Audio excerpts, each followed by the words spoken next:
विनंती करते की त्यांनी मंचावर जाऊन उषा बहिणजींचं स्वागत करावं. शुभम खटोड.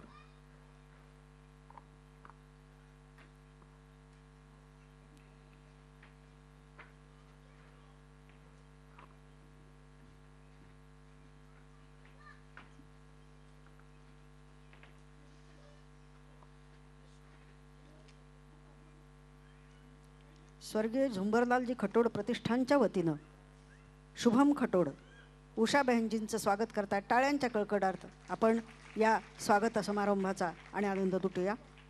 शुभम खटोड.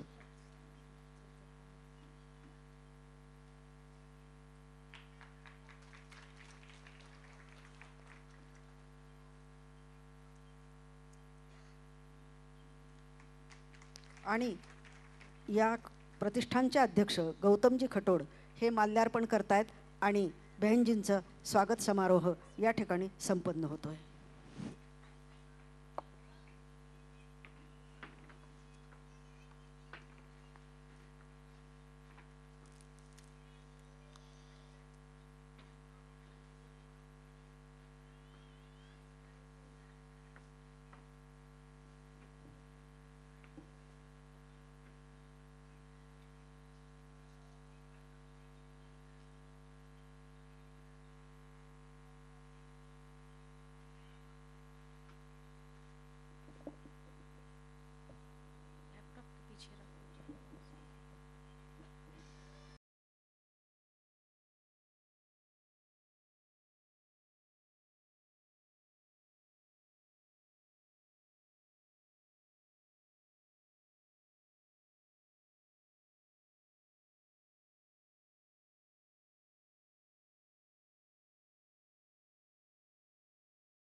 ओम शांति, ओम शांति, ओम शांति। श्रीमद् भगवद गीता में हम सभी ने कल गीता की भूमिका देखी कि श्रीमद् भगवद गीता किस तरह से महर्षि वेद व्यास जी निमित्त बने इस महान ग्रंथ की रचना करने के लिए, और कैसे उन्हें समाधि अवस्था में दिव्य अनुभव प्राप्त हुए कि जिस दिव्य अनुभव के आधार पर उन्होंने इस बात को आज से 5000 साल पहले देखा था कि वर्तमान समय में मनुष्य की स्थिति कैसी होगी, किस तरह जीवन के अंदर निराशा, उदासी, हताशा आ जाती है और कैसे जीवन एक संघर्ष बन जाता है। और तब गीता ज्ञान की आवश्यकता होती है, क्योंकि मन के अंदर अनेक प्रकार के व्यर्थ और नकारात्मक विचार जब पनपने लगते हैं, व्यक्ति का मोह जागृत होने लगता है, तो उस समय वो कोई भी प्रकार के संघर्ष के लिए तैयार नहीं होता है। और इसीलिए ये एक मनोयुद्ध की कथा है कि जहां संसार का हर अर्जुन इस प्रकार के मनोयुद्ध से गुजर रहा है, तो उसको गीता ज्ञान की आवश्यकता रहती है। क्योंकि मार्ग प्रदर्शन करने वाला स्वयं परमात्मा जब इस संसार में अवतरित होते हैं, तब वो मनुष्य को अनेक प्रकार के संघर्षों से मुक्त होने के लिए या उन संघर्षों को पार करने की क्षमता प्रदान करते हैं। तो इसीलिए ये वर्तमान समय के लिए बहुत ही उपयोगी सिद्ध होता है। दूसरे अध्याय में, प्रथम अध्याय में तो अर्जुन का विषाद, क्योंकि उसका पुत्र मोह जागृत हो गया। कौरवों के प्रति कोई मोह नहीं था। स्वाभाविक है कि जिन्होंने बचपन से ही उनके साथ अन्याय किया हो, उसके प्रति कभी मोह जागृत हो नहीं सकता है। परंतु युद्ध में जब उन्होंने अपने पुत्र को खड़ा देखा, तो पुत्र मोह जरूर जागृत हुआ, और तब वो अनेक प्रकार की विनती करने लगा भगवान से कि मुझे ये युद्ध नहीं करना है, क्योंकि शायद उसका सुख मैं भोग नहीं पाऊंगा। इस युद्ध के परिणाम के बाद भी जो प्राप्ति होगी, पुत्र को खोने के बाद क्या उसका सुख मुझे मिलेगा। तब दूसरे अध्याय में सांख्य योग की बात, जहां आत्मा की शाश्वतता और आत्मा कैसे अविनाशी शक्ति है, उसका ज्ञान भगवान देते हैं। प्रथम श्लोक से लेकर 10वें श्लोक तक तो अर्जुन की कायरता के विषय में ही भगवान अर्जुन का संवाद चलता है। 11वें श्लोक से लेकर 30वें श्लोक तक सांख्य योग का विषय, शरीर आत्मा का वस्त्र मात्र, आत्मा अनश्वर है। 31वें श्लोक से लेकर 38वें श्लोक तक स्वधर्म के अनुसार भी युद्ध करने की आवश्यकता बताई है, और 39वें श्लोक से लेकर 53वें श्लोक तक कर्म योग का विषय लिया गया है, और 54वें श्लोक से लेकर 72वें श्लोक तक स्थिर बुद्धि पुरुष के लक्षण दर्शाए गए।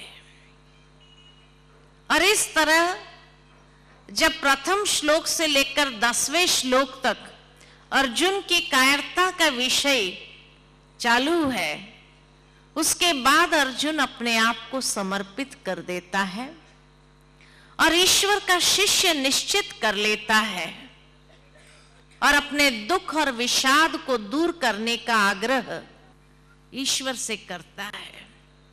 यह अध्याय एक प्रकार से संपूर्ण भगवत गीता का सार प्रस्तुत करता है। इसके अंतर्गत अनेक विषयों पर अत्यंत विस्तार पूर्वक विचार किया गया है, जैसे कर्म योग, ज्ञान योग, सांख्य योग, बुद्धि योग और आत्मा। लेकिन सभी प्राणी में विद्यमान आत्मा के शाश्वत स्वरूप पर अधिक बल दिया गया है। और इस तरह से जब मनुष्य का मन थक जाता है, हार जाता है, निर्णय नहीं ले पाता, असमर्थ बुद्धि हो जाती है, तब कई बार व्यक्ति डिप्रेशन यानी अवसाद के शिकार बनते हैं। मन को सही दिशा में ले जाने की आवश्यक शक्ति का अभाव महसूस करता है।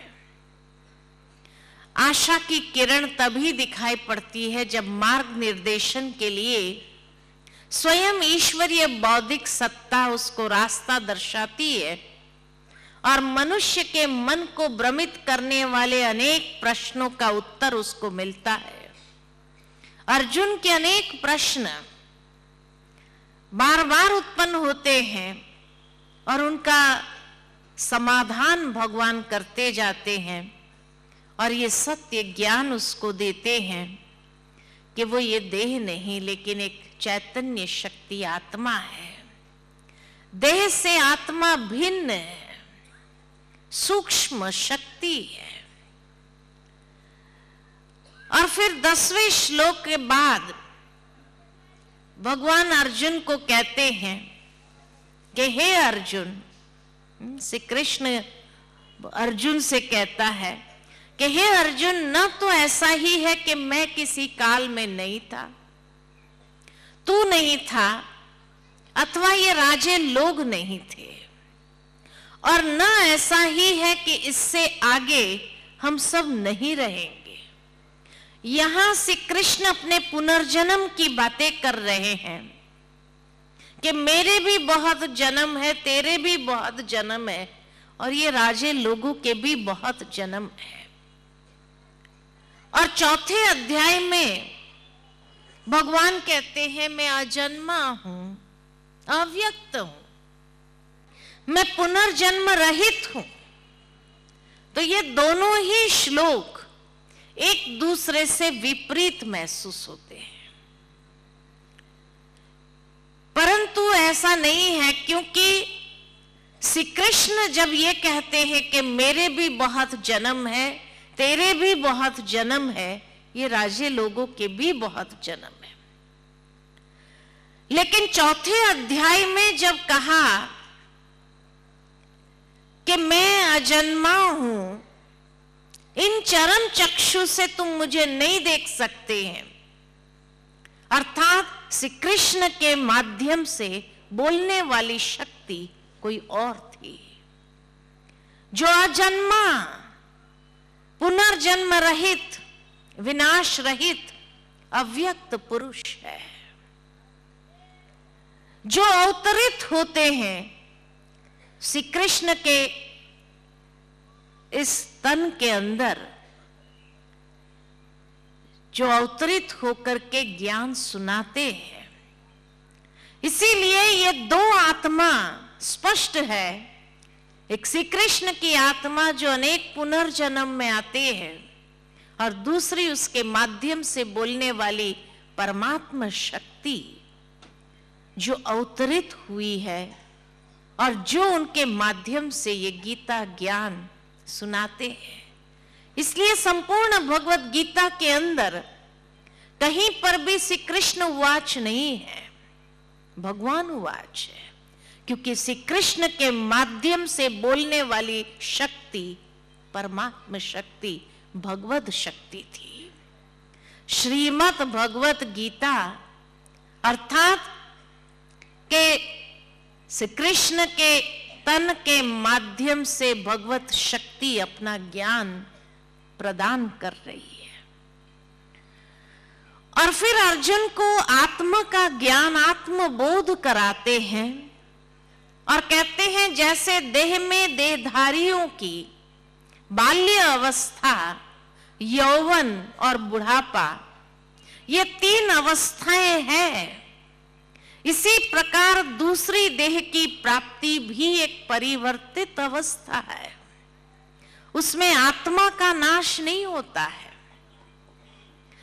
बहुत सुंदर बात यहां भगवान अर्जुन को समझाना चाहते हैं कि जैसे एक बच्चा बाल्य अवस्था से यौवन में जब जाता है, युवा अवस्था में जाता है, तो शोक नहीं करता है। युवा अवस्था से बुढ़ापे में जब जाता है तो शोक नहीं करता है, क्योंकि अनुभवी हो गया। इसी तरह दूसरी देह की प्राप्ति, ये भी एक परिवर्तित अवस्था है, तो उसमें शोक क्यों? जब बचपन से युवा बना तो शोक नहीं किया, युवा से बुढ़ापे में गया तो शोक नहीं हुआ। तो दूसरी देह की प्राप्ति भी एक परिवर्तित अवस्था। परिवर्तन नित्य क्रिया है, परिवर्तन होता आया है, होता रहता है। तो फिर उस समय शोक क्यों? क्योंकि आत्मा का नाश तो कहीं भी नहीं हुआ, आत्मा तो सदा काल शाश्वत है, तो फिर शोक क्यों करते हैं? कितनी सुंदर बात भगवान अर्जुन को समझा देते हैं यहां पर आत्मा की शाश्वतता के बारे में। और उसके बाद जीवन के संघर्ष का विधि विधान बताते हैं। और बहुत सुंदर बात यहां भगवान अर्जुन को समझाते हैं कि युद्ध का विधि विधान क्या है। तो कहा सुख दुख, सर्दी गर्मी, मान अपमान को सहन करना एक भरतवंशी पर निर्भर करता है। अब समझने की बात तो यह है कि अगर युद्ध का मैदान है और वहां भगवान दूसरे ही अध्याय में उसको उपदेश देता है कि सहन करो, तो सहन करना और युद्ध करना दोनों विपरीत है।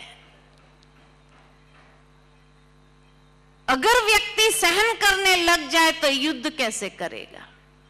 तो यहां यह बात स्पष्ट हो जाती है कि यह कोई हिंसक युद्ध की बात ही नहीं है, लेकिन ये जीवन के संघर्ष में कुछ बातें हमें सहन करनी पड़ती है। संसार में जब रहते हैं, परिवारों में जब रहते हैं, समाज में जब रहते हैं, तो कई बातें सहन भी करनी पड़ती है, तभी हम जीवन के संघर्ष को पार कर सकते हैं। सुख दुख, सुख दुख किससे प्राप्त होता है? भौतिक चीज वस्तुओं से। सर्दी गर्मी प्रकृति से प्राप्त होता है और मान अपमान व्यक्तियों से मिलता है। तो जिस तरह आज भौतिक साधन है, यहां बैठे हैं, लाइट है, माइक है, आप बहुत अच्छी तरह से सुन सकते हैं, देख सकते हैं। लेकिन अगर यह लाइट फेल हो जाए तो जो सुख दे रही है चीज, वही कभी कभी दुख का कारण बन जाती है। गर्मी में पंखे चल रहे हैं, एसी चल रहा है, सुख मिल रहा है, लेकिन लाइट ही ना आए तो दुख भी, गर्मी के कारण दुख भी मिलता है। यानी व्यक्ति को परेशानी को भी सहन करना पड़ता है। तो सुख दुख को जैसे सहन कर लेते हैं, सर्दी गर्मी को जैसे सहन कर लेते हैं, उसी तरह जब समाज में रहते हैं, किसी ने मान दिया, किसी ने अपमान किया, तो अपमान के समय हम दुखी क्यों हो जाते हैं? तो युद्ध का विधि विधान यानी जीवन के संघर्ष का विधि विधान यही है कि सुख दुख सर्दी गर्मी मान अपमान को सहन करना एक भरतवंशी पर निर्भर करता है। फिर भगवान कहते हैं विषयों में चित्त वृत्तियां इसी प्रकार विषयाकार बन जाती है जैसे जल सांचे के अनुसार अपना आकार बना लेता है। विषय विषय यानी जब हम मंदिर में जाते हैं तो भगवान के सामने एक प्रार्थना गाते हैं, विषय विकार मिटाओ पाप हरो देवा, गाते हैं ना। विषय विकार माना विषय यानी जो विकारों के कारण विकृति है, विकृत विषय है जिसका मनुष्य चिंतन करता है, वो विकृत विषय में हमारी चित्त वृत्ति, हमारा चित्त उसी प्रकार विषयाकार बन जाता है जैसे जल सांचे के अनुसार अपना आकार बना लेता है। आज जल को मटके में डालो, मटके का आकार लेता है, ग्लास में डालो, ग्लास का आकार लेता है, पतीले में डालो, पतीले का आकार ले लेता है। ठीक इसी प्रकार हमारी चित्त वृत्ति भी उसी प्रकार आकार ले लेती है जिस प्रकार की विकृति वाला विषय हमने उसको दिया। अगर नकारात्मक सोचने लगे तो हमारी चित्त वृत्तियां भी नकारात्मक हो जाती है। अगर व्यक्ति सहन नहीं करता है और गुस्से में आ जाता है, चिड़चिड़ापन में आ जाता है, तो उसकी चित्त वृत्तियां भी वैसी ही हो जाती है, स्वाभाविक है। इसीलिए भगवान ने कितनी सुंदर बात यहां अर्जुन को समझाने के लिए कहा कि तुम अपनी चित्त वृत्ति को नकारात्मक नहीं होने दो, क्योंकि जीवन का संघर्ष करते समय अगर नकारात्मक व्यक्ति हो जाता है तो जीवन का संघर्ष कठिन हो जाता है और मुश्किल भरा हो जाता है। लेकिन जीवन के संघर्ष में कुछ बातें सहन करनी होती है और अपनी चित्त वृत्ति को नकारात्मक नहीं होने देना है। कितना प्रैक्टिकल ज्ञान भगवान अर्जुन को प्रदान करते हैं। और फिर यहां स्पष्ट कहते हैं कि यह क्षेत्र क्षेत्रज्ञ का संघर्ष है, यानी कोई हिंसक युद्ध की बात ही नहीं है। क्षेत्र यानी यह जीवन जो कर्म करने का क्षेत्र है, और क्षेत्रज्ञ यानी आत्मा। तो आत्मा जब इस शरीर के अंदर है उस समय तो क्षेत्र क्षेत्रज्ञ का संघर्ष है जिसमें आसुरी संपद का सर्वथा शमन कर परमात्मा में चित्त वृत्ति को स्थित करना है। यानी जीवन के संघर्ष में कई ऐसी बातें आती हैं कि जब हमारी चित्त वृत्ति नकारात्मक हो जाती है तो उस समय उस नकारात्मक चित्त वृत्ति को शांत करना है। आसुरी संपद माना नकारात्मकता, और उस नकारात्मकता को शांत कर मन ईश्वर में लगाओ, परमात्मा में चित्त वृत्ति को एकाग्र करो। क्योंकि सुख दुख को समान समझने वाला धीर पुरुष इंद्रिय और विषयों के संयोग उसको व्यथित नहीं कर पाते और वो अमृत तत्व की प्राप्ति के योग्य हो जाता है। भावार्थ ये कि जीवन के अंदर जो परिस्थितियां आती है, जो समस्या आती है, ये समस्या हमें कोई ना कोई सीख देने आती है। अमृत तत्व प्राप्त करने का भाव है कि जो सीख हमने प्राप्त किया उस परिस्थिति में जीवन के अंदर व्यक्ति अनुभवी कब बनता है? अनुभवी तभी बनता है जब उसके सामने अनेक परिस्थितियों को पार करते हुए जब जीवन में आगे बढ़ता जाता है तो अनुभवी हो जाता है। यह अनुभव ही अमृत तत्व है उसके पास।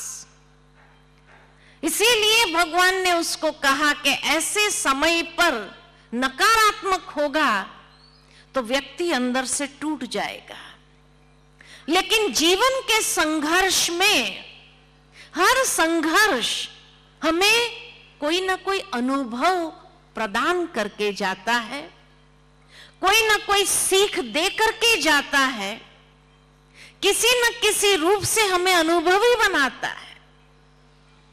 तो इसीलिए अपनी चित्त वृत्ति को शांत रखना, परमात्मा से शक्ति प्राप्त करते हुए धैर्यता जब व्यक्ति अपने अंदर रखता है तो वो व्यथित नहीं होता है, लेकिन हर संघर्ष में विजयी होना स्वाभाविक हो जाता है और वो अमृत तत्व को प्राप्त करने के योग्य हो जाता है।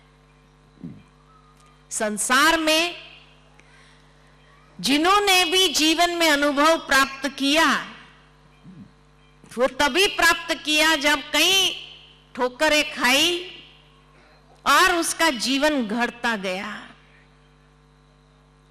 जिस व्यक्ति को माता पिता प्रोटेक्टेड रखते हैं, भाई उसको कोई जीवन की ठोकर न लगे, तो वो बच्चे की मानसिकता की विकसित नहीं हो पाती है। क्योंकि जो जीवन में अनुभव से सीखता जाता है वो बहुत बड़ा खजाना उसके पास एकाग्र कर पाता है। इसलिए जीवन के अंदर अगर परिस्थिति आती है तो हमें अनुभवी बनाने के लिए आती। हर संघर्ष में व्यक्ति निखरता जाता है, आत्मा कंचन बनती जाती है, निखरती जाती है। इसलिए परिस्थितियों से घबराना नहीं है, क्योंकि उसमें ही तो अमृत तत्व हमें प्राप्त होता है। तो इसीलिए व्यक्तिगत जीवन के संघर्ष में कैसे हमें अपनी चित्त वृत्ति को नकारात्मक नहीं होने देना है और सकारात्मक होकर के आगे बढ़ना है, ये भगवान अर्जुन को सिखा रहे हैं कि संघर्ष किसके सामने नहीं आता है, लेकिन सकारात्मक दृष्टिकोण को अपनाते हुए उस संघर्ष को आगे बढ़ने का आधार बना दो तो अमृत तत्व प्राप्त कर लेंगे। और फिर भगवान कहते हैं कि ये शरीर ही कर्म करने का क्षेत्र है। इस शरीर रूपी खेत में बोए गए भले व बुरे कर्म का बीज सदैव संस्कार रूप में उगते हैं। 10 इंद्रियां ये क्षेत्र का विस्तार है, 5 कर्मेंद्रियां, 5 ज्ञानेंद्रियां। 10 इंद्रियां ये क्षेत्र का विस्तार है। प्रकृति से उत्पन्न इन 3 गुणों से विवश होकर मनुष्य को कर्म करना पड़ता है। प्रकृति के 3 गुण कौन से हैं? सात्विक, राजसिक, तामसिक। जिस व्यक्ति में जो गुण होता है, किसी किसी में सात्विक गुण होता है, तो वो सात्विक गुणों के आधार पर कर्म करते हुए जीवन में आगे बढ़ता है। जिसमें राजसिक गुण है वो राजसिक गुणों के आधार पर कर्म करते हुए आगे बढ़ता है। और जिस व्यक्ति के अंदर तामसिकता है, नकारात्मकता अधिक है, वो उसी के आधार पर जीवन का संघर्ष करते हुए आगे बढ़ता है। इसलिए भगवान कहते हैं जिसके अंदर जो प्रकृति है, हमारा संस्कार, हमारा स्वभाव, हमारी आंतरिक प्रकृति है, तो जिसका स्वभाव सात्विक है, राजसिक है, तामसिक है, उसी अनुसार वो कर्म करता है। हम ये सवाल नहीं कर सकते कि भाई ऐसा क्यों कर रहा है, उसकी जैसी प्रकृति। अगर उसमें सात्विक प्रकृति है तो बहुत अच्छा कर्म करता है इसी दुनिया में रहते हुए। कहीं हमें अच्छे कर्म करने वाले भी लोग दिखाई देते क्योंकि सात्विक प्रकृति है। कई ऐसे भी हैं जो बुरे कर्म करने वाले भी हैं क्योंकि उसकी तामसिक प्रकृति है। हमें अपने आप को देखना है कि मैं अपने जीवन का संघर्ष किस आधार पर कर रहा हूं, सात्विक प्रकृति से कर रहा हूं। अगर सात्विक प्रकृति होगी तो सकारात्मक होगा, अगर तामसिक प्रकृति होगी तो नकारात्मकता ज्यादा, गुस्सा, चिड़चिड़ापन उसको लेकर चलेगा। तो मुझे अपने आप में देखना है कि मेरी प्रकृति कौन सी है, सात्विक है, राजसिक है या तामसिक है। जीवन के संघर्ष के लिए तब भगवान कहते वह क्षण मात्र भी कर्म किए बिना नहीं रह सकता है, इसलिए इसको कर्म क्षेत्र अथवा कुरुक्षेत्र कहा जाता है। तो कुरुक्षेत्र कौन सा है? वो हरियाणा प्रदेश का कुरुक्षेत्र की बात ही नहीं है। जीवन एक कुरुक्षेत्र बन गया है, युद्ध का क्षेत्र बन गया है, कर्म क्षेत्र कुरुक्षेत्र हो गया है, जहां हर वक्त व्यक्ति युद्ध करने जैसा महसूस कर रहा है। इसीलिए भगवान कहते हैं कि इस कुरुक्षेत्र के अंदर जितना सात्विक प्रकृति के साथ चलेंगे उतना जीवन का संघर्ष आसान हो जाएगा। जितना तामसिक प्रकृति को लेकर चलेंगे उतना जीवन का संघर्ष कठिन हो जाएगा। कितनी सुंदर बात भगवान अर्जुन को, यानी हम सब अर्जुन को बता रहे हैं, जीवन जीने की कला सिखा रहे हैं कि कलयुग के अंदर कैसे जीना चाहिए। फिर आगे भगवान आत्मा की शाश्वत में समझाते हैं उनको कि आत्मा कभी भी मरती नहीं है, ये अविनाशी, शाश्वत और आदि युगीन है। शारीरिक वध से आत्मा का वध नहीं होता है। प्रकृति के पांचों तत्व आत्मा को कोई नुकसान नहीं पहुंचा सकते हैं। इसीलिए गीता में कहा, न अग्नि उसको जला सकती है, न पानी उसको भिगो सकती, न तलवार उसको काट सकती, न हवा उसको सुखा सकती है। प्रकृति के कोई भी तत्व आत्मा को प्रभावित नहीं कर सकती है ना। ऐसी आत्मा पावरफुल शक्ति है, लेकिन गुणों के द्वारा हमारी प्रभा बढ़ती है। जितने व्यक्ति के अंदर सद्गुण है, सकारात्मकता है, सात्विक प्रकृति है, उतनी उसकी प्रभा बढ़ती है, तेज बढ़ता है। और जितना व्यक्ति विकारों के वश है, अवगुणों के वश है, तामसिक प्रकृति के वश है, उतनी उसकी प्रभा क्षीण होती है, आत्मा का तेज क्षीण हो जाता है और सांसारिक बंधनों में फंसकर वो कमजोर होता है। जबकि सांसारिक बंधनों से मुक्त रह करके वो शक्तिशाली बन जाता है। ये आत्मा की शाश्वतता, आत्मा की वास्तविकता भगवान अर्जुन को बता रहे हैं कि आत्मा को कोई प्रकृति के तत्व प्रभावित नहीं कर सकते हैं। उसके बाद बहुत सुंदर सरल भाषा में भगवान अर्जुन को कहते हैं, जैसे व्यक्ति नए वस्त्र धारण करने के लिए पुराने वस्त्रों का त्याग करता है, वैसे ही आत्मा नया शरीर धारण करने से पहले पुराने देह का त्याग करता है। नए वस्त्र पहनने में हर कोई को खुशी होती है, पुराने वस्त्र को उतारने में खुशी होती है। तो इसी तरह आत्मा भी एक चोला बदली करती है। आत्मा मरती तो है ही नहीं कभी भी, चोला बदली करने जैसा है। ये एक शाश्वत नियम है कि जिसने शरीर धारण किया है उसे ये शरीर एक न एक दिन छोड़ना भी पड़ता है। ये शाश्वत नियम है। आत्मा अविनाशी है, शरीर अविनाशी नहीं है। जिसने भी शरीर लिया, आज नहीं तो कल उसको छोड़ना ही है। जैसे ही पुराना हो जाता है वस्त्र, छोड़ती है आत्मा। कब तक पुराने वस्त्र, जो कर्मेंद्रियां शिथिल हो गई, उन शिथिल कर्मेंद्रियों के साथ कितना चल सकेगी। इसीलिए ये एक वास्तविकता है इस संसार की कि व्यक्ति को शरीर धारण जैसे करती आत्मा, वैसे छोड़ना भी पड़ता है।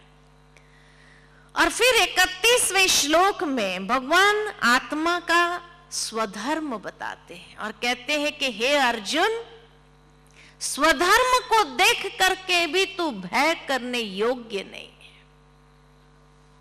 जब ये श्लोक आता है, लोग अक्सर यही समझते हैं कि भगवान अर्जुन को क्षत्रिय धर्म का बोध करा रहे थे कि क्षत्रिय होने कारण भी तुम्हें युद्ध करना चाहिए। तो क्या कहें, गीता का ज्ञान खाली क्षत्रियों के लिए है? नहीं, अगर गीता का ज्ञान सारी मानव जाति के लिए है, तो यहां स्वधर्म माना कोई क्षत्रिय धर्म की बात ही नहीं है। स्वधर्म यानी आत्मा का गुण धर्म कौन सा है? हर एक चीज का अपना गुण धर्म है। पानी का गुण धर्म शीतलता है, अग्नि का गुण धर्म गर्मी है। पानी को अगर रख दिया जाए आग पर, उबाल लिया जाए, उबलने के बाद पानी को निकाल कर रख दो, थोड़ी क्षणों में पुनः वो पानी शीतल हो जाएगा। उसका गुण धर्म है।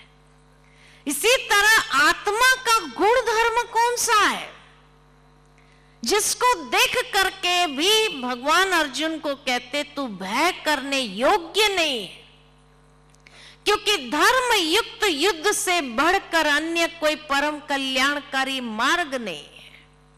किंतु यदि इस धर्म युक्त युद्ध नहीं करेगा, तो स्वधर्म और कीर्ति दोनों को खोकर पाप को प्राप्त करेगा। तो आत्मा का गुण धर्म कौन सा है? आत्म संपत्ति ही स्थिर संपत्ति है। शरीर और आत्मा दो चीज है। शरीर की वास्तविकता क्या है? 5 तत्व। शरीर बना है 5 तत्व से, और इसीलिए शरीर को 5 तत्व ही चाहिए उसकी पूर्ति के लिए। आज ऑक्सीजन चाहिए, क्यों? क्योंकि शरीर बना है ऑक्सीजन से। पानी चाहिए, क्योंकि शरीर में 60 से 70% पानी का हिस्सा है। व्यक्ति जब पानी पीता है तो सोच के नहीं पीता है कितना पीना है, लेकिन जैसे ही अंदर का पानी का लेवल बैलेंस हो गया कि अपने आप ग्लास छोड़ देता है। ज्यादा नहीं पीता है कि कल के लिए चलेगा। इसी तरह ऑक्सीजन चाहिए। ऑक्सीजन नहीं है तो उसके रिप्लेसमेंट में दूसरा कोई गैस नहीं चलेगा। ऑक्सीजन ही चाहिए, क्योंकि शरीर बना है ऑक्सीजन से। प्रकाश चाहिए। अंधकार में व्यक्ति कभी कंफर्टेबल फील नहीं करता है। तो ये 5 तत्व हर इंसान को जीवन जीने के लिए आवश्यक है। कोई भी जाति का हो, कोई भी धर्म का हो, कोई भी भाषा का हो, कोई भी देश का हो, हर इंसान को ये 5 तत्व चाहिए। और इसीलिए कुदरत ने ये 5 तत्व एक समान बनाकर रख दिए सारे संसार के प्राणी मात्र के लिए। उसमें कोई भेदभाव नहीं किया कि भाई भारत वालों को अलग क्वालिटी का ऑक्सीजन मिलेगा, विदेश वालों को अलग क्वालिटी का ऑक्सीजन मिलेगा, या भाई हिंदू धर्म वालों को अलग क्वालिटी का पानी मिलेगा। दूसरे धर्म वालों को अलग क्वालिटी का पानी में, भगवान ने कोई भेदभाव नहीं किया, कुदरत ने कोई भेदभाव नहीं किया। पांचों तत्व एक समान बना करके सारे संसार के प्राणी मात्र के लिए रख दिए। ठीक इसी तरह इस शरीर के अंदर जो चैतन्य शक्ति आत्मा है, आत्मा को भी जीवन जीने के लिए कुछ चाहिए या नहीं चाहिए? शरीर को 5 तत्व चाहिए। शरीर में आत्मा को जीवन जीने के लिए क्या चाहिए? चाहिए कुछ? हाँ? हर आत्मा को जीवन जीने के लिए 7 गुण चाहिए। इसीलिए आत्मा को कहा जाता है आत्मा सतोगुणी है, द एसेंस ऑफ 7 वैल्यूज। और वो 7 गुण कौन से हैं? उसमें हर आत्मा को सबसे पहले ज्ञान चाहिए। कौन सा ज्ञान? आज भौतिक जगत का ज्ञान बहुत है मनुष्य के पास, विज्ञान चरम सीमा पर पहुंच गया है, लेकिन बचपन से हमें यही प्रार्थना सिखाई जाती है, अज्ञान से ज्ञान की ओर ले चलो हे प्रभु।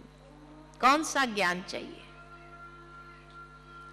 आध्यात्मिक ज्ञान चाहिए, आध्यात्मिक ज्ञान चाहिए। आज लेकिन मनुष्य जीवन में सबसे बड़ा अज्ञान कौन सा है? कौन सा है अज्ञान? सबसे बड़ा अज्ञान अगर है तो वो है अहंकार। अहंकार सबसे बड़ा अज्ञान है। तभी तो प्रार्थना गाई जाती है, अज्ञान से हमें ज्ञान की ओर ले चलो, अंधकार से हमें प्रकाश की ओर ले चलो, मृत्यु से हमें अमरत्व की ओर ले चलो। भगवान को क्यों कहते हैं? है ना? तो मनुष्य जीवन में सबसे बड़ा अज्ञान अगर है तो वो है अहंकार। और उस अहंकार के कारण मनुष्य के जीवन की क्वालिटी क्या हो गई है? आज अहंकार जब टकराता है किसी और के अहंकार के साथ, तो जीवन कैसा हो जाता है? कितनी मिसअंडरस्टैंडिंग क्रिएट हो जाती है। और उस अहंकार से निर्मित जो समस्याएं हैं, उसका कोई सॉल्यूशन है? उसका कोई समाधान है? कोई समाधान भी नहीं है। इसीलिए भगवान से कहते हैं, अज्ञान से हमें ज्ञान की ओर ले चलो। लेकिन आज मनुष्य ने दुनिया में जितना भी भौतिक जगत का ज्ञान हासिल किया, उससे उसका अज्ञान ही बढ़ता गया, क्योंकि अहंकार बढ़ता गया। किसी ने बहुत सही कहा है, अगर सारी दुनिया के पुस्तकालय से सारे ज्ञान के पुस्तकों को इकट्ठा किया जाए और उसकी होलिका जलाई जाए, तो the heat produced is more than the light. और सही में आज यही हो गया है कि मनुष्य ने जो थोड़ा बहुत ज्ञान हासिल किया, उससे अहंकार की गर्मी जरूर बढ़ गई, लेकिन व्यवहार में रोशनी नहीं आई है ना, कि व्यवहार कैसे करना चाहिए। व्यवहार कुशलता उसके अंदर नहीं आई। तो इसीलिए कहा ज्ञान चाहिए। ज्ञान माना ज्ञान जिसमें सही स्वरूप से आ जाता है, उसके अंदर विनम्रता आ जाती है, विनय आ जाता है। ये ज्ञान का प्रत्यक्ष स्वरूप है। उसके साथ साथ दूसरा गुण जो चाहिए वो है पवित्रता, प्योर फीलिंग्स।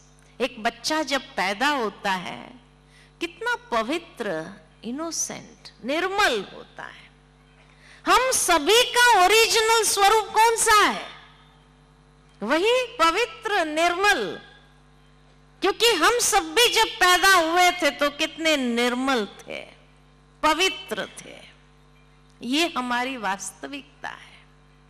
लेकिन जैसे ही बच्चा बढ़ता जाता है,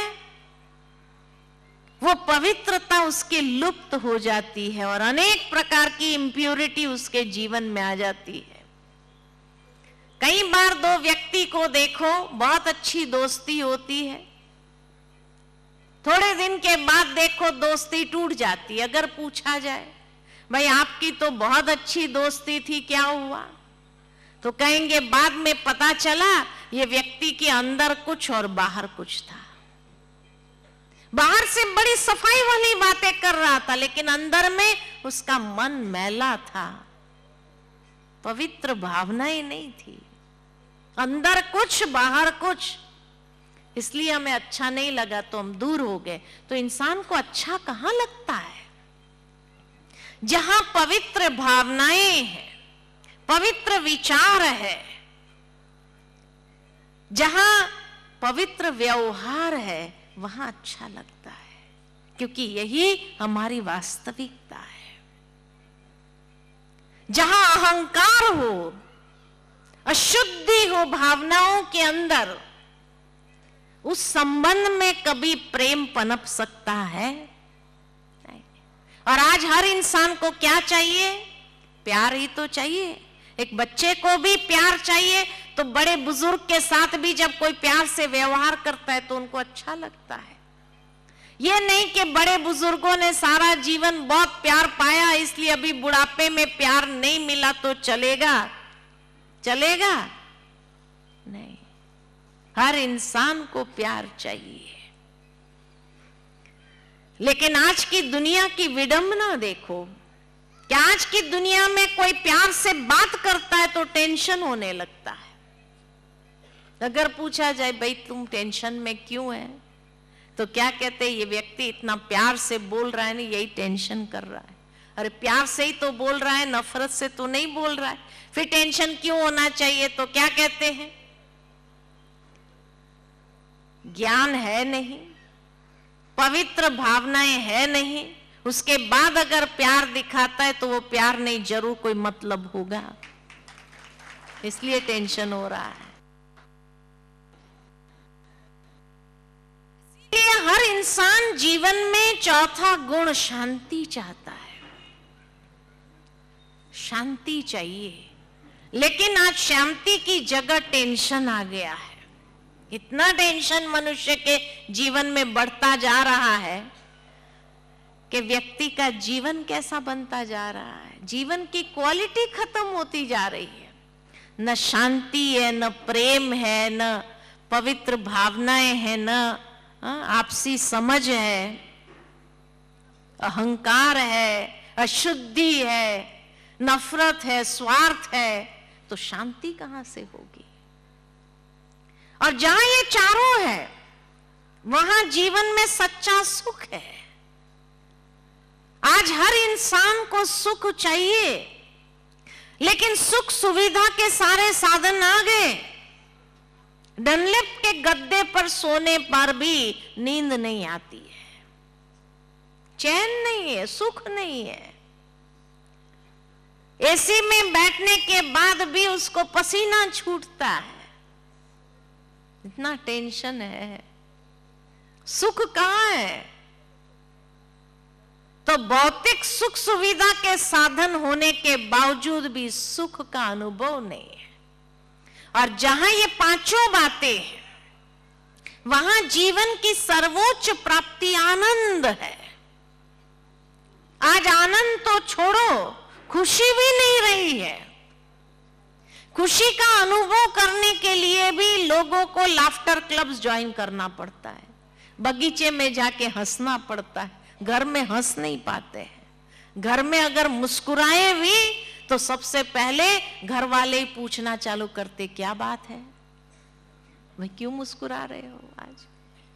और अगर व्यक्ति बताना नहीं चाहते और कह दिया बस ऐसे ही, तो क्या कहते हैं? दिमाग ठीक है, ऐसे कैसे मुस्कुरा सकते हैं बिना कारण के?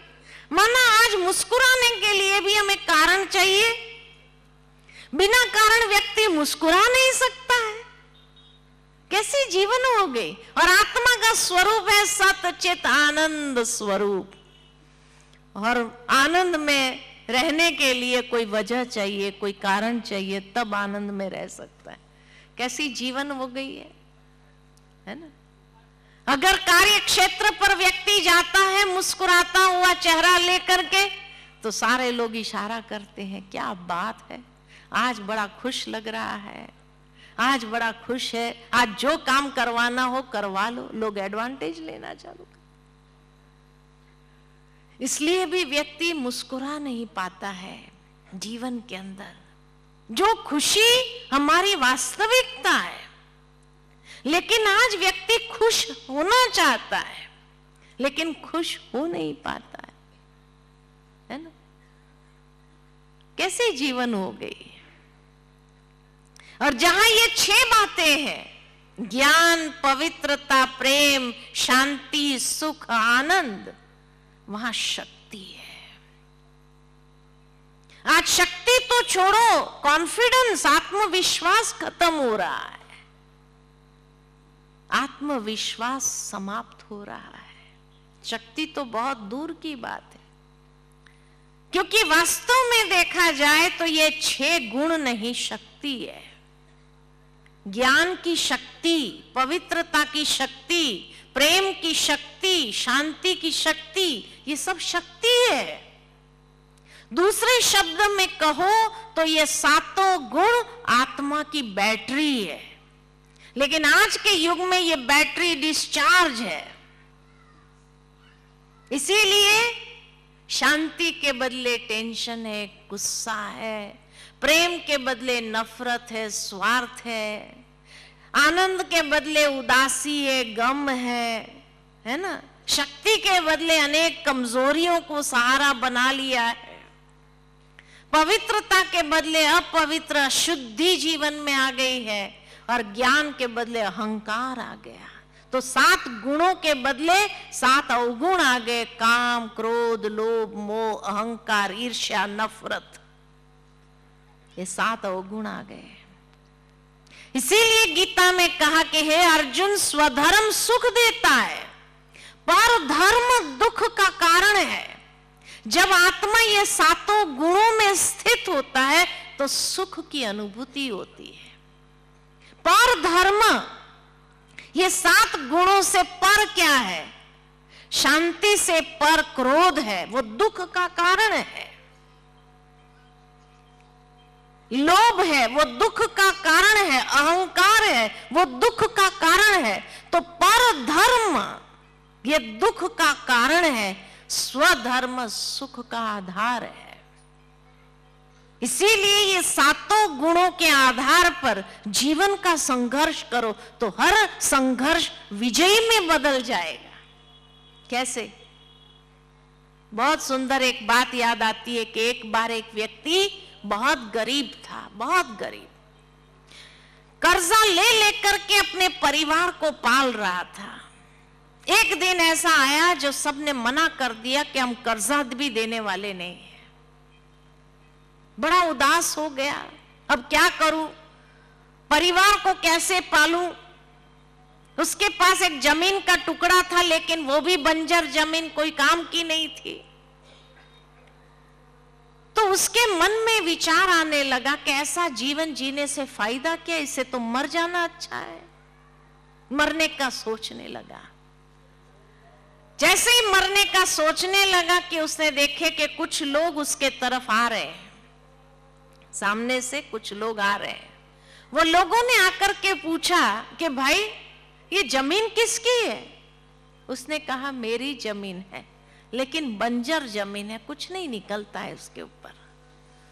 उन लोगों ने कहा कि देखो, हमारे रिसर्च से पता चला है कि इस जमीन के नीचे तेल है। अगर तुम हमें ड्रिलिंग करने की परमिशन दे दो, उसका भाड़ा हम दे देंगे तेरे को। तो कहा वैसे भी बंजर जमीन और मुझे पैसे की जरूरत है, भले ड्रिलिंग करो। उन लोगों ने ड्रिलिंग किया तो पता चला कि सचमुच उसके नीचे इतना तेल है कि प्रतिदिन 80 बैरल तेल निकल सकता है। बड़े खुश हो गए। कहा ये जमीन का टुकड़ा तुम हमें बेच दो, उसके लिए हम तुझे लाखों रुपया देंगे। जब उसके हाथ में लाखों रुपया आया तो वो सोच में पड़ गया कि अज्ञान भी क्या चीज है। जिस जमीन को के ऊपर खड़े होकर मैं जमीन को कोस रहा था, क्योंकि मुझे यही पता नहीं कि इस जमीन के नीचे इतना तेल है। ठीक इसी तरह आज मनुष्य जीवन भी कैसा हो गया, बंजर। गरीबी है, सद्गुणों की गरीबी है, अच्छा चरित्र की गरीबी आ गई है, और इसीलिए जीवन बंजर। न सुख है, न शांति है, न आनंद है, न खुशी है, न प्यार है, कुछ भी तो नहीं है।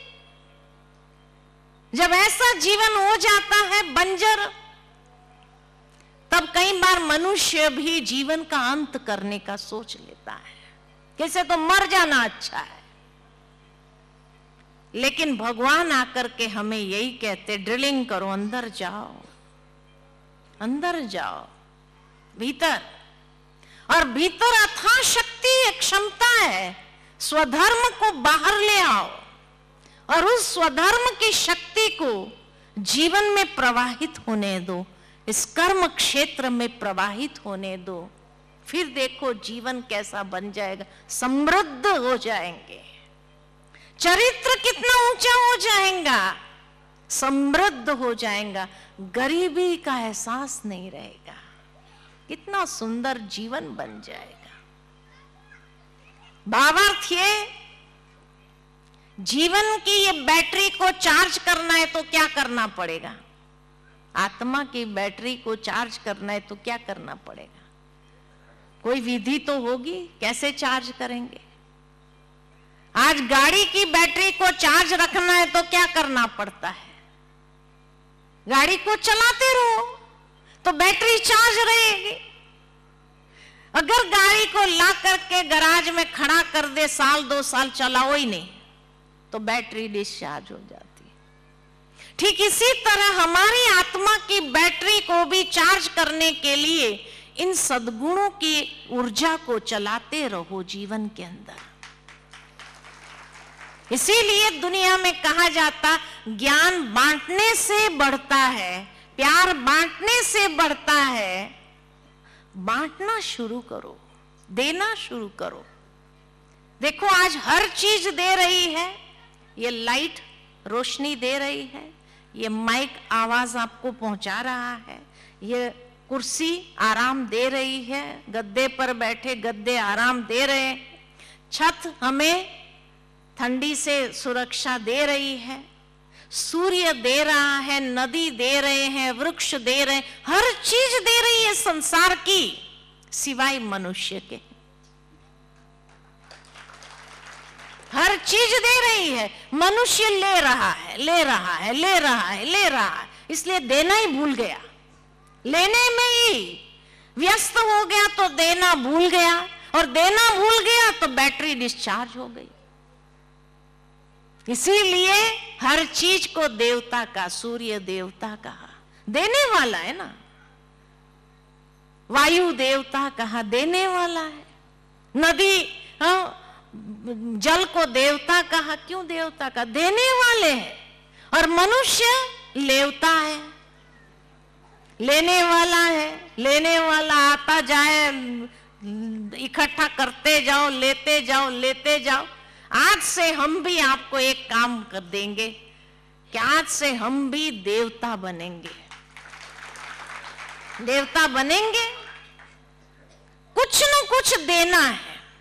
मैं कोई पैसा देने की बात नहीं करती हूं, आप किसी के प्रति शुभ भावना दो, किसी के प्रति शुभ कामना दो, जब भी आप देंगे आपको खुशी होगी, आप खुद अनुभव करो, आपके जीवन में प्रसन्नता बढ़ जाएगी, खुशी बढ़ेगी। किसी को सहयोग दो, सहयोग देने से भी खुशी बढ़ेगी, आपके अंदर आशीर्वाद मिलेगी, दुआएं मिलेगी।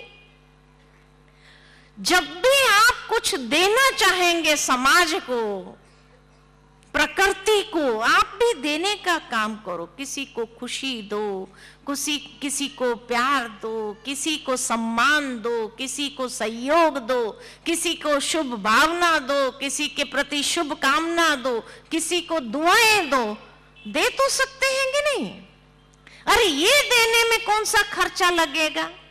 और बिना खर्चा अगर आपको खुशी मिल रही है तो प्राप्ति है या नुकसान है? प्राप्ति है।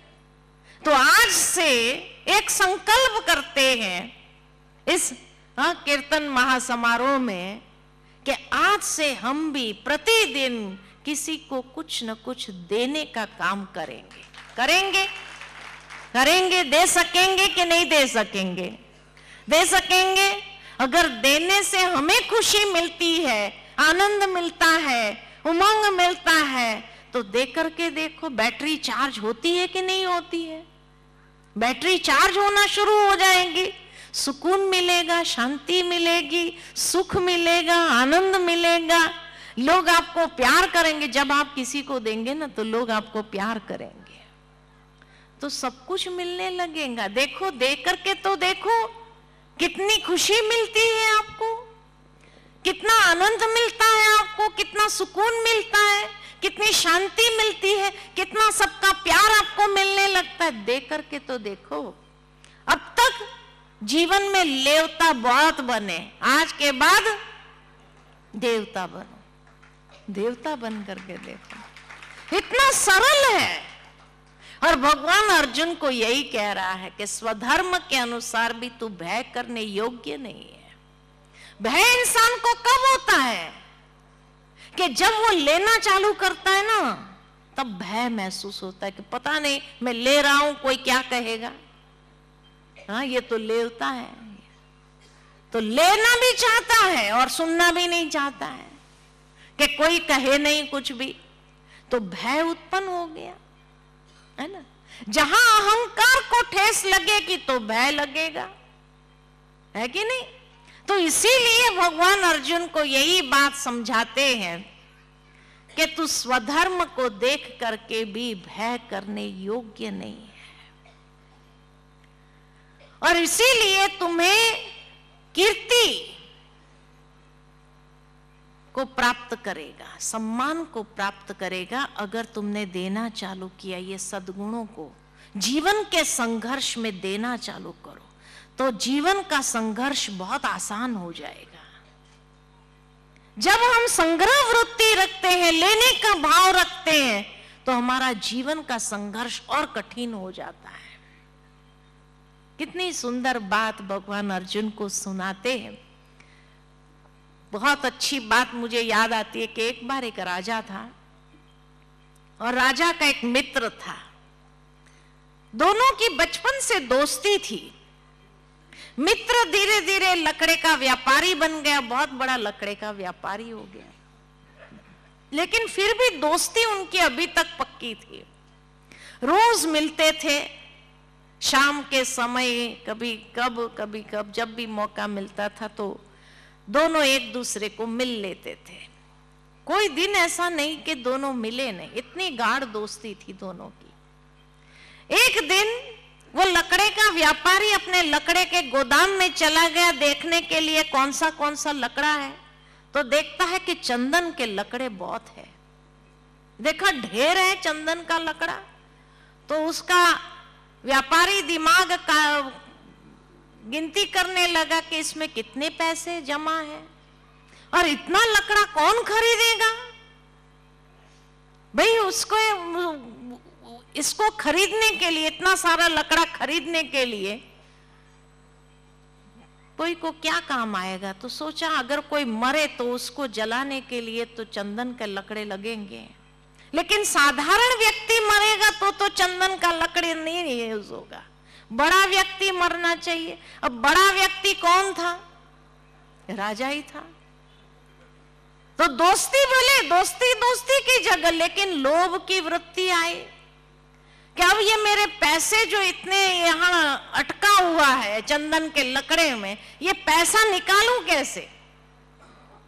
तो राजा मरना चाहिए, उसको जलाने के लिए ये सारे चंदन के लकड़े काम आ जाएंगे और मुझे सारा पैसा मिल जाएगा। अब राजा मरे तो कैसे मरे, क्योंकि राजा तो अभी जवान है, कोई बूढ़ा तो हुआ नहीं है जो मर जाएगा।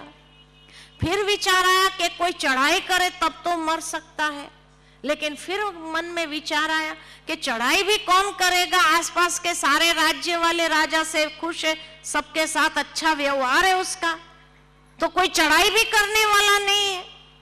फिर सोचा कोई मार दे उसको, खून कर दे तब तो मर सकता है, लेकिन प्रजा भी सारी खुश है, कोई मारेगा भी क्यों अपने राजा को।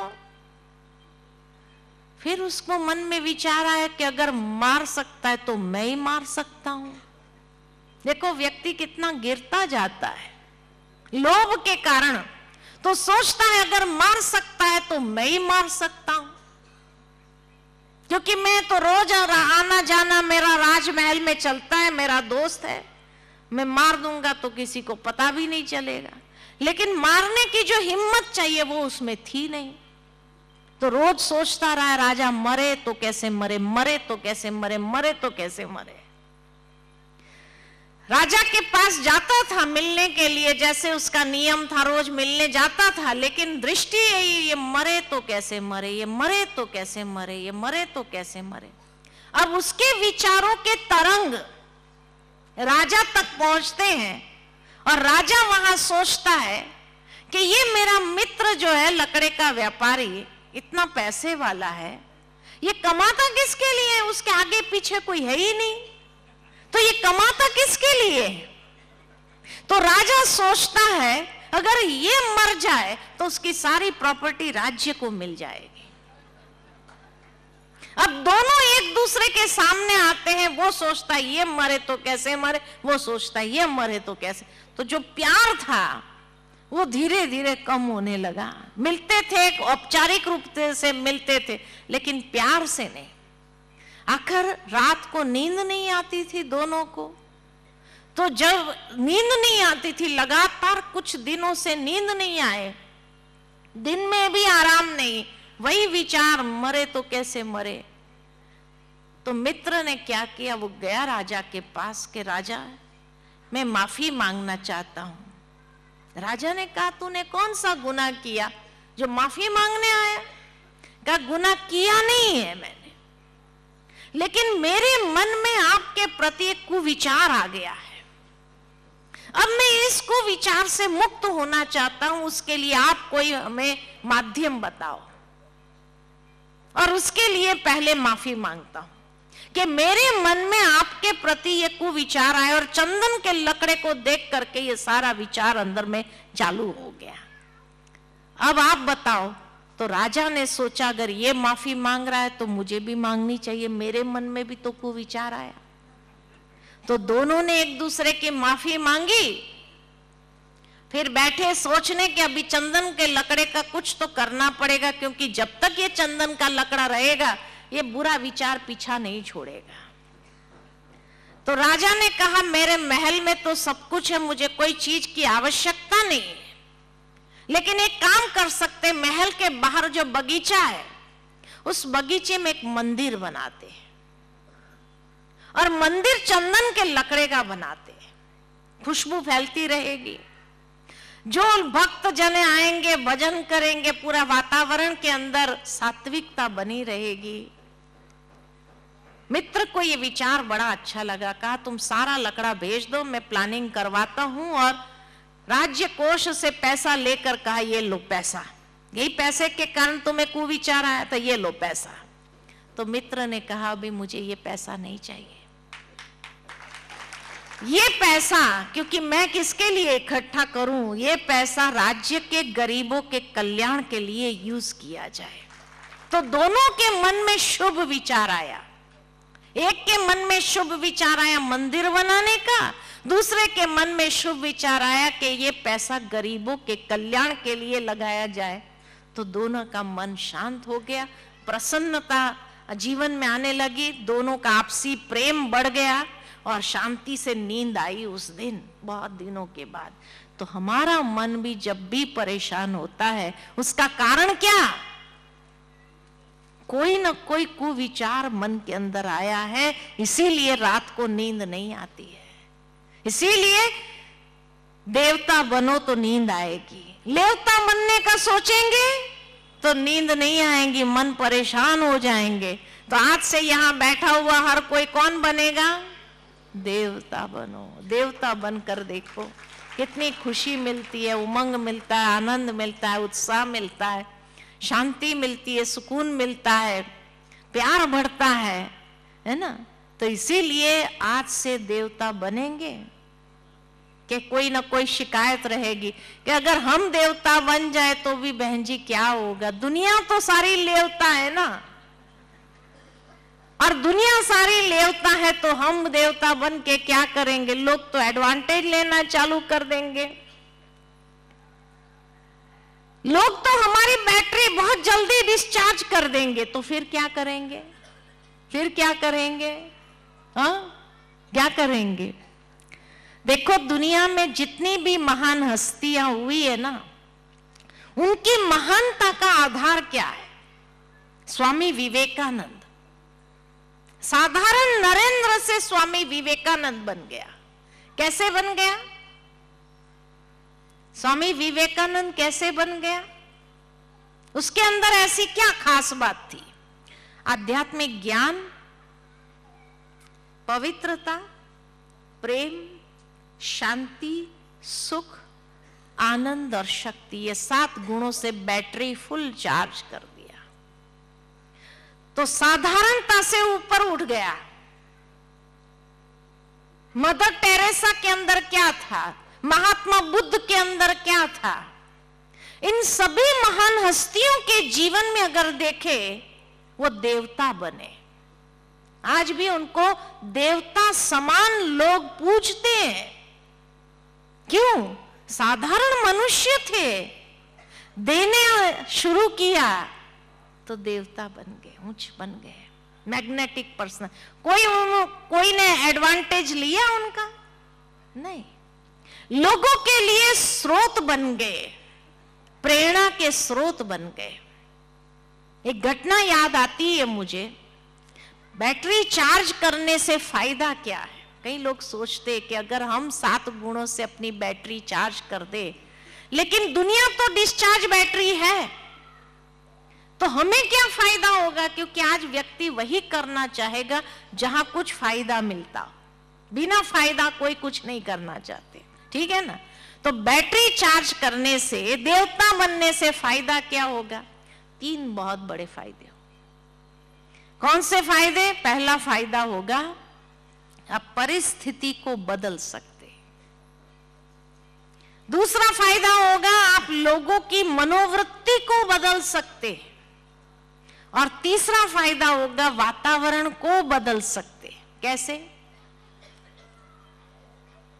स्वामी विवेकानंद के जीवन की एक बात याद आती है कि स्वामी विवेकानंद जब अमेरिका गए, अमेरिका से जब लौट रहे थे तो लंदन से होकर के आ रहे थे। लंदन में एक सभा में उनको निमंत्रण मिला था, तो गए वहां पर। तो वहां पर क्या देखते हैं कि भरी सभा में गीता का अपमान किया गया। सबसे नीचे गीता को रखा, बाकी सारे शास्त्र उसके ऊपर रखे, टॉप पर बाइबल को रखा, और बड़ी सभा में हंसी उड़ाई कि आपकी गीता आउटडेटेड है, हमारी बाइबल टॉप पर है। आज की दुनिया का कोई डिस्चार्ज बैटरी वाला वहां होता था तो क्या करता था? क्या करता था? हंगामा करता था, लड़ाई झगड़ा शुरू कर देता था, फाड़ना चालू करता था, सारी किताबों को तोड़ फोड़ करना चालू कर देता था, मारपीट। और हर न्यूज़पेपर के हेडलाइन में क्या आता था? गीता का अपमान। और इतना तोड़ फोड़, इतना मारपीट हो गया, इतनी हिंसा हो गई, और उसका इंपैक्ट भारत में क्या होता था? भारत में क्या होता था कि भारत में इनोसेंट लोग मारे जाते थे। ये डिस्चार्ज बैटरी का कमाल, ये डिस्चार्ज बैटरी का कमाल। जब भी कहीं हंगामा होता है, समझ लेना चाहिए डिस्चार्ज बैटरी है। कोई गाली दे रहा है, हंगामा कर रहा है, लड़ाई कर रहा है, समझ लेना चाहिए डिस्चार्ज बैटरी। डिस्चार्ज बैटरी के साथ अपना सिर फोड़ना नहीं चाहिए, ये समझदारी नहीं है। स्वामी विवेकानंद चार्ज बैटरी थे। स्वामी विवेकानंद जी ने क्या किया?